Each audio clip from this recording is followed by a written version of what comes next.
Warm greetings to you, and welcome back to Love and Life, the channel that shares knowledge for holistic self-development through great books. Today, I'd like to introduce a truly fascinating book I'll loosely translate as The Wisdom of Wolves. While most philosophy, biography, or psychology books we've explored center on humans, this one focuses on a very special subject: wolves. Reading it, you may be surprised to discover that the creature pop culture has long painted as grim, bloodthirsty, and vicious is, in truth, a sage of the wild, simple yet powerful in its way of living, rich in feeling, full of compassion, and guided by clear principles. Wolves can teach us a great deal about how to live, how to raise children, how to communicate, and how to lead. In the stressful, stifling, uncertain churn of city life, beings from nature can soothe the soul and inspire new ways to thrive. The author, Towery, was once a high-earning, settled attorney. One day during a court battle, a thought struck her. Why do I spend all day wrestling with the deception and complexity of this work, arguing and calculating with others? Is this really all my life will amount to? She decided to leave that dream job and applied for an internship at a wolf sanctuary in Indiana. From there, she undertook a long, demanding journey into the wilds of Minnesota, learning closely from wolves and the land. Through countless encounters, she collected stories and insights and wove them into this book, gifts from nature that hold a mirror to our own souls. May they help us see wolves as more than nighttime howls across empty plains and ask, what can we learn from these sages of the wild? Now, let's dive in. Nurturing family love and raising children, the wolf's way. Have you ever wondered why, among so many animals, dogs became humankind's closest companions? Archaeology and genetics suggest that between 15,000 and 40,000 years ago, humans chose wolves, not apes or monkeys, though those species are smarter, by some measures, to domesticate. Why? Because wolves possess high emotional intelligence and, most of all, live deeply relational lives, putting family and pack above self-interest. Over millennia of human selection, certain wolves gradually evolved into today's dogs. The author observed a pack up close and found an atmosphere of harmony, ease, and affection. When not hunting, the pups scamper everywhere, playing with parents, siblings, even aunts and uncles. However busy, the adults still make time for the young, often deliberately losing during play so the little ones feel joyful and confident. It's a subtle, skillful pedagogy that echoes the advice from Busy Dad, Good Dad. Play with your children. It's the best way to inspire trust and kindle learning. Many of us still struggle to do this consistently. Even more striking, child rearing is not just the parent's job. The entire pack participates. Pups grow up in the embrace of a whole community, bathed in a field of love. This nurtures a species that is strong yet tender, courageous yet compassionate. Wolves, in truth, understand love. They readily sacrifice for family. In the Lamar Valley, a young 2-year-old female once hurled herself into danger when an adult female from her pack was ambushed by the rival Molly pack. Knowing she was the swiftest and knew every crease of the valley, she distracted the attackers, buying her packmate time to escape. Both returned safely. In harsher cases, wolves have literally laid down their bodies to shield a packmate. Final acts of devotion, not mere survival instinct. Within the large wolf family, bonds and respect are sustained by clear, consistent teaching. The author once watched a pack entering a forest. over 10 adults moved seriously and in order.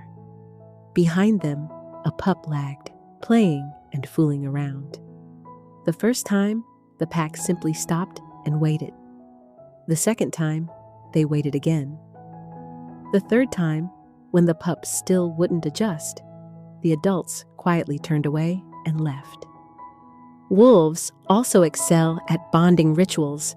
Every day, from elders to pups, they groom one another, bask in the sun together, and play.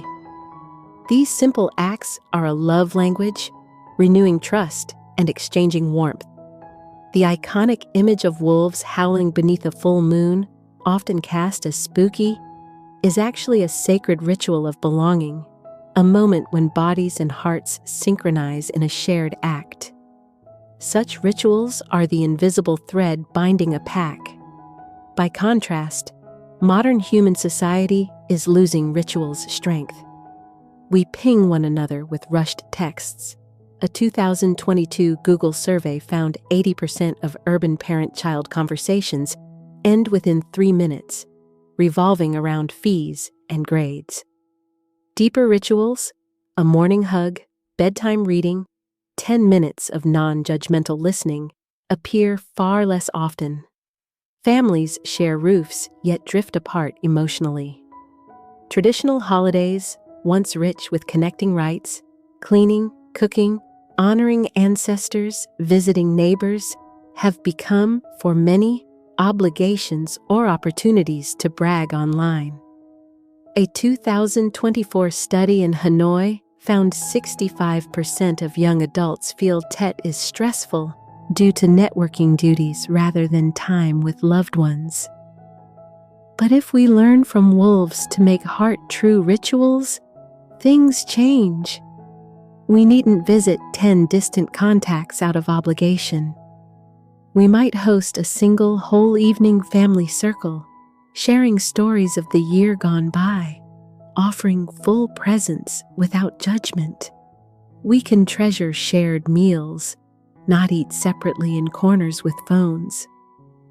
Studies consistently show families who eat dinner together at least 4 times a week see lower divorce rates and fewer childhood mental health issues. Sit down, taste the labor of a loved one's hands, feel the love in the food, and recognize, I am cared for, I am nourished, I am enough. From this recognition arises a quiet gratitude, a refined, enduring emotion that nourishes every relationship. Rituals don't need pomp. They need sincerity, consistency, and a felt sense of belonging. As the film The Pursuit of Happiness suggests, happiness lives not in things, but in the moments we give each other. Leadership learned from wolves. We once assumed animals fight for leadership only to win mating rights. That observation reflects captivity, not the wild.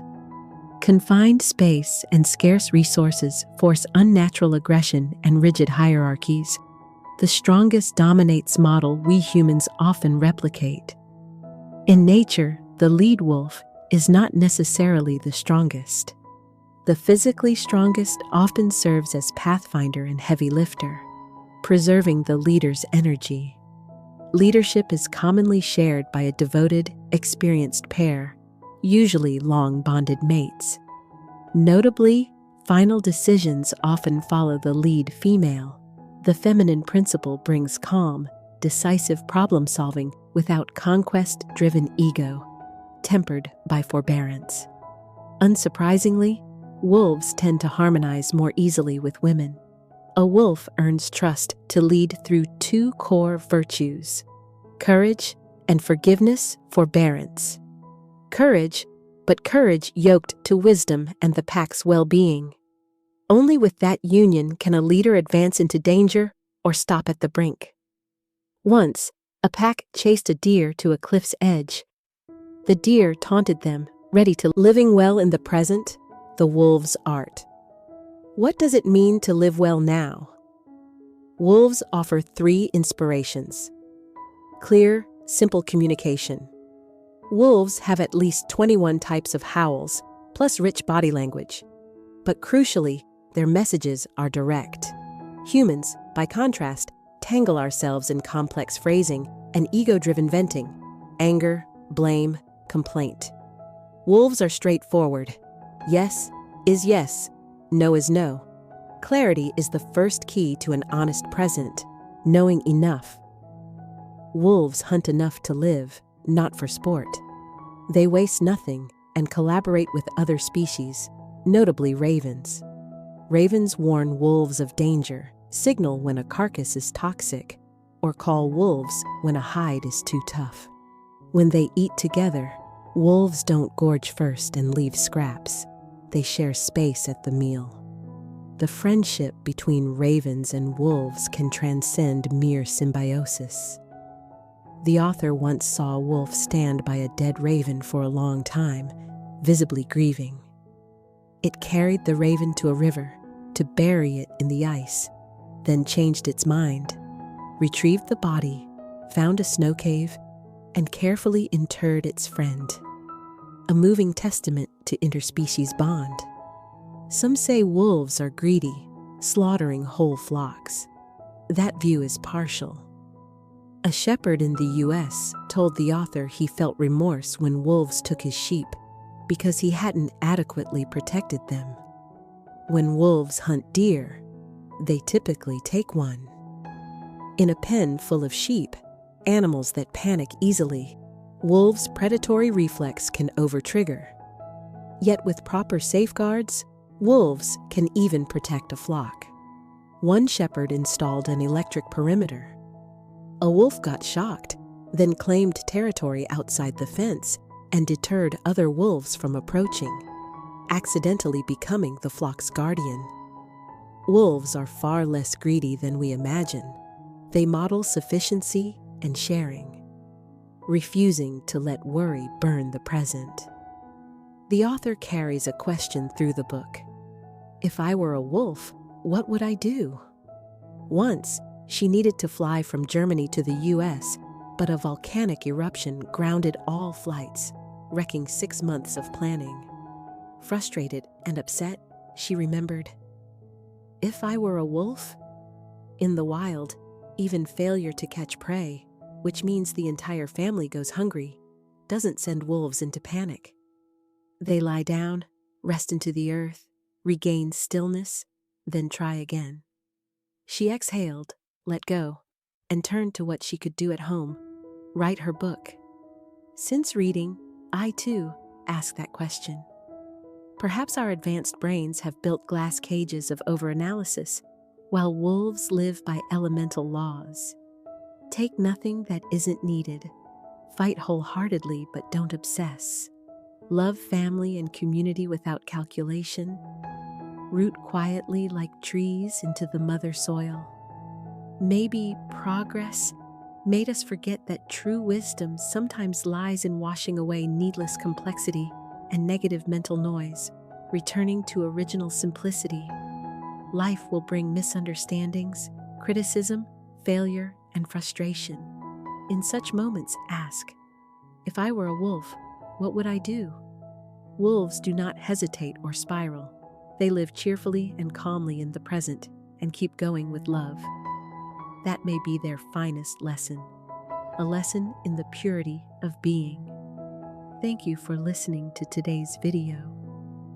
If you found it helpful, please share it with someone who needs it.